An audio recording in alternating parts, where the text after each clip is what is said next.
Pred kratkim sva bila s kolegom Mitjo napotena na usposabljanje v Ameriko.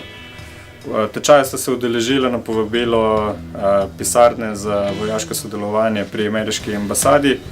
Potekal je v Camp Lejeune, to je baza ameriških marincev. Sam tečaj se imenuje Basic Combat Engineer Course, namenjen je za osnovno usposabljanje samih inženircev v vojski. Sam tečaj je potekal 3 mesece.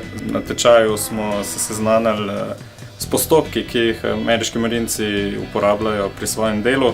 Ko smo na začetku usposabljali same gradnje različnih objektov, potem smo postavljali mostove, izvajali inženirsko izvedovanje, učili smo se o čiščenju poti, uničevanju improviziranih minskih eksplozivnih sredstev, rušenju objektov. Seznanili smo se pa tudi z veliko postopki in sredstvi, ki jih njihova vojska uporablja pri svojem delu. Sama izkušnja zame veliko pomeni, tudi za vojaka.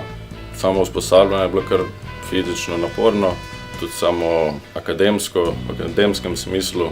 Je tudi kar dosti težko, ampak če se človek potrudi, zavzame zase, lahko naredi tako odlično to tako kot moj kolega, ker je bil najboljši učenec v našem razredu.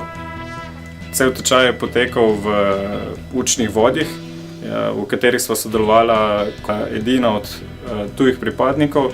Ostali so bili vsi pripadniki ameriških marincev in izmed vseh v tem našem vodu sem dosegel tudi najboljši učni uspeh, s čimer sem si prislužil tudi pohvalo poveljnika šole za inženirstvo, na kar sem zelo ponosen.